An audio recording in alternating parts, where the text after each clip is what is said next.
12 ವರ್ಷಗಳ ಹಿಂದಿನ ಆದೇಶವನ್ನ ಸಿಎಂ ಟೀಮ್ ಹರಿಬಿಟ್ಟಿದೆ.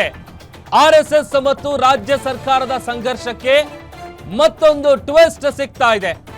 2013ರ ಆದೇಶವನ್ನ ಸಿಎಂ ಟೀಮ್ ಹೊರಬಿಟ್ಟಿದೆ. 2013ರಲ್ಲಿ ಬಿಜೆಪಿಯ ಶೆಟ್ಟರ್ ಸಿಎಂ ಆಗಿದ್ದಂತಹ ವೇಳೆ ಮಾಡಿದ್ದಂತಹ ಆದೇಶ ಇದು. ಸರ್ಕಾರಿ ಶಾಲಾ ಮತ್ತು ಮೈದಾನದಲ್ಲಿ ಶೈಕ್ಷಣಿಕೇತರ ಚಟುವಟಿಕೆಗೆ ಬ್ರೇಕ್ ಹಾಕಲಾಗಿತ್ತು. 2013 ಫೆಬ್ರವರಿಯಲ್ಲಿ ಹೊರಬಿದ್ದಿತ್ತು ಸರ್ಕಾರದ ಈ ಆದೇಶ. 2013ರಲ್ಲಿ ರಾಜ್ಯದಲ್ಲಿ ಅಧಿಕಾರ ನಡೆಸ್ತಾ ಇದ್ದಿದ್ದು ಬಿಜೆಪಿಯ ಸರ್ಕಾರ. ಆರ್ಎಸ್ಎಸ್ಗೆ ನಿಯಂತ್ರಣ ಚರ್ಚೆಯ ಬೆನ್ನಲ್ಲೇನೆ ಈ ಒಂದು 2013ರ ಆದೇಶ ಪತ್ರವನ್ನ ಶೇರ್ ಮಾಡಲಾಗಿದೆ. ಪತ್ರವನ್ನ ಶೇರ್ ಮಾಡಿ ಸಿಎಂ ಟೀಮ್ನಿಂದ ಅಧಿಕೃತ ಮಾಹಿತಿಯನ್ನ ಕೊಡಲಾಗಿದೆ. ಗ್ಯಾರಂಟಿ ನ್ಯೂಸ್ನ ಬಳಿ ಇದೇ 2013ರ ಎಕ್ಸ್ಕ್ಲೂಸಿವ್ ಆದೇಶ ಪತ್ರ ನಿಮಗೂ ಕೂಡ ತೋರಿಸ್ತೀವಿ. ಒಂದ್ ಕಡೆ ಸರ್ಕಾರದ ವಿರುದ್ಧ ಓಪನ್ ಚಾಲೆಂಜ್ ಗಳನ್ನ ವಿಪಕ್ಷ ಹಾಕ್ತಾ ಇದೆ. ದಮ್ ಇದ್ರೆ ತಾಕತ್ತಿದ್ರೆ ನೀವು ಬ್ಯಾನ್ ಮಾಡಿ ನೋಡೋಣ. ಒಂದು ವೇಳೆ ನೀವು ಆ ಥರದ್ದೇನಾದ್ರೂ ಆದೇಶ ಹೊರಡಿಸಿದ್ರೆ ಅಥವಾ ಬ್ಯಾನ್ ಮಾಡಿದ್ರೆ ಇಲ್ಲಿ ಯಾರು ಕೈ ಕಟ್ಕೊಂಡು ಸುಮ್ಮನೆ ಕೂತ್ಕೊಳ್ಳಲ್ಲ. ಈ ತರದ್ದೆಲ್ಲ ಎಚ್ಚರಿಕೆಗಳನ್ನ ಸರ್ಕಾರಕ್ಕೆ ವಿಪಕ್ಷಗಳು ಕೊಡ್ತಾ ಇದ್ವು. ಇದರ ಬೆನ್ನಲ್ಲೇನೆ ಮತ್ತೊಂದು ಕಡೆ ನಿಮಗೆ ತೋರಿಸ್ತಾ ಇದೀವಿ ನೋಡಿ, 2013ರ ಆದೇಶದ ಪ್ರತಿ, ಸುತ್ತೋಲೆ ಪ್ರತಿ ತೋರಿಸ್ತಾ ಇದೀವಿ. ದಿನಾಂಕ 22/12/2012, 7/1/2013 ಅಂತ ಏನ್ ಡೇಟ್ ಮೆನ್ಷನ್ ಮಾಡಿ ತೋರಿಸ್ತಾ ಇದೀವಲ್ಲ, ಈ ಒಂದು ಆದೇಶ ಹೊರಬಿದ್ದಿದ್ದು ಬಿಜೆಪಿ ಸರ್ಕಾರ ಆಡಳಿತದಲ್ಲಿದ್ದಂಥ ಸಂದರ್ಭದಲ್ಲಿ ಹೊರಡಿಸಿರುವಂತ ಆದೇಶ ಇದು. ಇದೇ ಆದೇಶದ ಪ್ರತಿಯನ್ನ ಈಗ ಸಿಎಂ ಟೀಮ್ ಶೇರ್ ಮಾಡಿದೆ.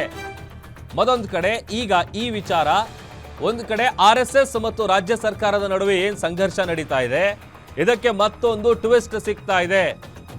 ಆ ಆದೇಶದಲ್ಲಿ ಈ ಎಲ್ಲ ವಿಚಾರಗಳನ್ನ ಉಲ್ಲೇಖ ಮಾಡಲಾಗಿದೆ. ಶೈಕ್ಷಣಿಕ ಚಟುವಟಿಕೆಗಳನ್ನ ಹೊರತುಪಡಿಸಿ ಉಳಿದಂತೆ ಆ ಜಾಗದಲ್ಲಿ ಆರ್ಎಸ್ಎಸ್ನ ವಿಚಾರಕ್ಕೆ ಸಂಬಂಧಪಟ್ಟಂತೆ ಹೊರಡಿಸಿರುವಂತ ಆದೇಶದ ಪ್ರತಿ ಅದು.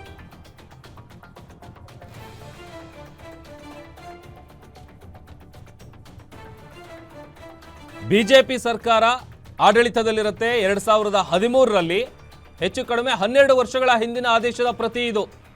ಆಗ ಜಗದೀಶ್ ಶೆಟ್ಟರ್ ಅವರು ಇರ್ತಾರೆ, ಅವರ ಆಡಳಿತದಲ್ಲಿ ಈ ಒಂದು ಆದೇಶ ಹೊರಬಿದ್ದಿರುತ್ತೆ. ಈ ಆದೇಶದ ಪ್ರತಿ ಏನಿದೆ ಅದನ್ನ ಈಗ ಸಿಎಂ ಟೀಮ್ ಶೇರ್ ಮಾಡಿದೆ. ಸರ್ಕಾರಿ ಶಾಲಾ ಮತ್ತು ಮೈದಾನದಲ್ಲಿ ಶೈಕ್ಷಣಿಕೇತರ ಚಟುವಟಿಕೆಗೆ ಬ್ರೇಕ್ ಅನ್ನ ಹಾಕಲಾಗಿತ್ತು. 2013 ಫೆಬ್ರವರಿಯಲ್ಲಿ ಸರ್ಕಾರದ ಆದೇಶ ಹೊರಬಿದ್ದಿತ್ತು. ಈ ಬಗ್ಗೆ ಮತ್ತಷ್ಟು ಡೀಟೇಲ್ಸ್ ಅನ್ನ ಕೊಡ್ತಾರೆ ನಮ್ಮ political bureau head Maruti Pavagowda. ನಮ್ಮ ಜೊತೆ ಡೆಸ್ಕ್ ಇಂದ ಲೈವ್ ಜಾಯ್ನ್ ಆಗ್ತಾ ಇದ್ದಾರೆ. ಮಾರುತಿ, ಒಂದ್ ಕಡೆ ಆರ್ಎಸ್ಎಸ್ ಮತ್ತು ರಾಜ್ಯ ಸರ್ಕಾರದ ಸಂಘರ್ಷಕ್ಕೆ ಒಂದು ಟ್ವಿಸ್ಟ್ ಸಿಗ್ತಾ ಇದೆ. 2013ರ ಆದೇಶದ ಪತ್ರ, ಮತ್ತೊಂದು ಕಡೆ ಇವತ್ತು ನಡೆಯುವಂತಹ ಕ್ಯಾಬಿನೆಟ್ ಮೀಟಿಂಗ್ ನಲ್ಲಿ ಈ ವಿಚಾರ ಚರ್ಚೆ ಆಗುವಂತ ಎಲ್ಲಾ ಲಕ್ಷಣಗಳು ಕಾಣಿಸ್ತಾ ಇದೆ. ಅಪ್ಡೇಟ್ಸ್ ಕೊಡ್ತಾ ಹೋಗೋದಾದ್ರೆ ಮಾರುತಿ. ಪ್ರಭು, ಆರ್ಎಸ್ಎಸ್ ಮಾಡ್ತಾ ಇರುವಂತಹ ಶಾಖೆಗಳಾಗಿರ್ಬೋದು, ಬೇರೆ ಬೇರೆ ತಂತ್ರಗಾರಿಕೆಗೆ ಒಂದಷ್ಟು ಕಡಿವಾಣ ಆಗಬೇಕು ಅನ್ನುವಂಥ ಒಂದು ಲೆಕ್ಕಾಚಾರ ರಾಜ್ಯ ಸರ್ಕಾರದಲ್ಲಿ ಆ ಚರ್ಚೆ ಇದ್ದೇ ಇದೆ. ಅದರಲ್ಲೂ ಸಚಿವ ಪ್ರಿಯಾಂಕ್ ಖರ್ಗೆ ಅವರು ಪತ್ರ ಬರೆದ ಬಳಿಕ ಇದು ಹೆಚ್ಚು ಚರ್ಚೆ ಆಗ್ತಾ ಇದೆ. ಮುಖ್ಯಮಂತ್ರಿ ಸಿದ್ದರಾಮಯ್ಯ ಅವರು ಕೂಡ ಈ ವಿಚಾರಕ್ಕೆ ಸಂಬಂಧಪಟ್ಟಂತೆ ಧ್ವನಿಗೂಡಿಸಿರುವಂಥದ್ದು.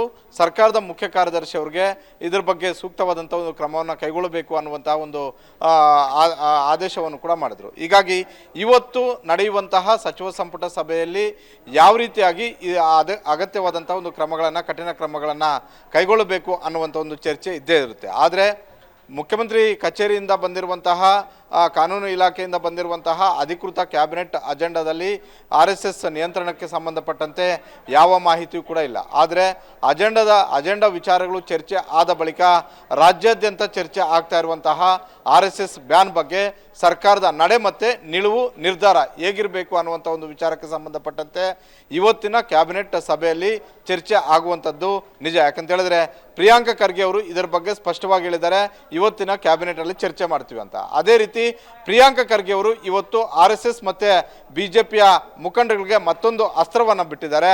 ಈ ಹಿಂದೆ 2013ರ ಫೆಬ್ರವರಿ ತಿಂಗಳಲ್ಲಿ ಜಗದೀಶ್ ಶೆಟ್ಟರ್ ಅವರು ಮುಖ್ಯಮಂತ್ರಿ ಆಗಿದ್ದಾಗ ಯಾವ ಆದೇಶವನ್ನ ಮಾಡಿದ್ರು ಅಂತ ಹೇಳ್ಬಿಟ್ಟು ರಾಜ್ಯಾದ್ಯಂತ ಇರುವಂತಹ ಸರ್ಕಾರಿ ಹಾಗೂ ಸರ್ಕಾರಿ ಅನುದಾನಿತ ಶಾಲೆಗಳಲ್ಲಿ ಮೈದಾನಗಳಲ್ಲಿ ಯಾವುದೇ ಕಾರಣಕ್ಕೂ ಬೇರೆ ಖಾಸಗಿ ಕಾರ್ಯಕ್ರಮಗಳನ್ನು ಮಾಡುವಂತಿಲ್ಲ, ಸಂಘಟನೆಗಳ ಕಾರ್ಯಕ್ರಮಗಳನ್ನು ಮಾಡುವಂತಿಲ್ಲ ಅನ್ನುವಂಥ ಒಂದು ಆದೇಶ. ಈ ಆದೇಶವನ್ನು ಬಿಗಿಯಾಗಿ ಜಾರಿ ಮಾಡಿಲ್ಲ.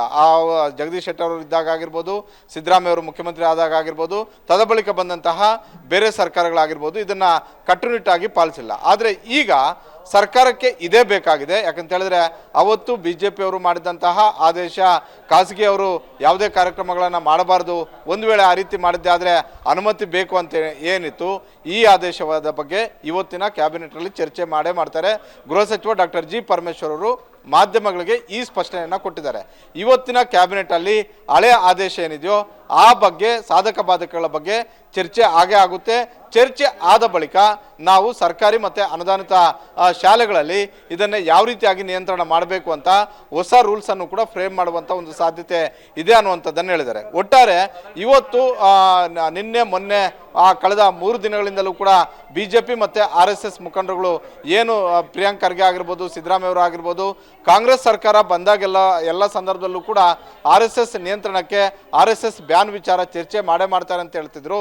ಇದಕ್ಕೆ ಸಾಥ್ ಕೊಡುವಂಥ ಒಂದು ರೀತಿಯಲ್ಲಿ ಜಗದೀಶ್ ಶೆಟ್ಟರ್ ಅವರ ಸರ್ಕಾರದಲ್ಲಿ ಮಾಡಿದಂಥ ಒಂದು ಆದೇಶ. ಜಗದೀಶ್ ಶೆಟ್ಟರ್ ಅವರು ಏನಾದ RSS ಗುರಿ ಇಟ್ಕೊಂಡು ಮಾಡಿದಂತಲ್ಲ, ಅದು ಮಾಡೋದಕ್ಕೆ BJP ಸರ್ಕಾರದಲ್ಲಿ ಅದು ಅವಕಾಶವೂ ಕೂಡ ಇಲ್ಲ. ಆದರೆ ಅವತ್ತು ಜಗದೀಶ್ ಶೆಟ್ಟರ್ ಅವರು ಮಾಡಿದ್ದೇನಕ್ಕೆ ಅಂತ ಹೇಳಿದ್ರೆ, ಅಂದರೆ 2013 ಫೆಬ್ರವರಿ ತಿಂಗಳಲ್ಲಿ ಮಾಡಿರುವಂತಹ ಆದೇಶ ಏನು ಅಂತ ಹೇಳಿದ್ರೆ, ಇಡೀ ರಾಜ್ಯಾದ್ಯಂತ ಕೆಲವೊಂದಷ್ಟು ಕಡೆ ಸರ್ಕಾರಿ ಮೈದಾನಗಳನ್ನು ಯಾವುದೋ ಒಂದು ಸಂಘಟನೆಗಳು ಕಾರ್ಯಕ್ರಮಗಳು ಮಾಡೋದಕ್ಕೋ ಇಲ್ಲ ಅಂತ ಹೇಳಿದ್ರೆ ಅಲ್ಲಿ ಖಾಸಗಿಯವರು ಮದುವೆ ಮಾಡೋದಕ್ಕೋ ಜಾತ್ರೆಗಳಿಗೋ ಇಂಥದಕ್ಕೆ ಬಳಸ್ತಾ ಇದ್ರು.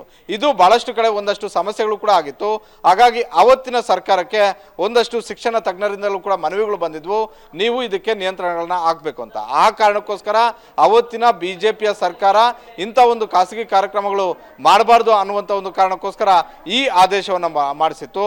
ಆದರೆ ಅವತ್ತು BJPಯವರು ಮಾಡಿದಂಥ ಒಂದು ಲೆಕ್ಕಾಚಾರವೇ ಬೇರೆ.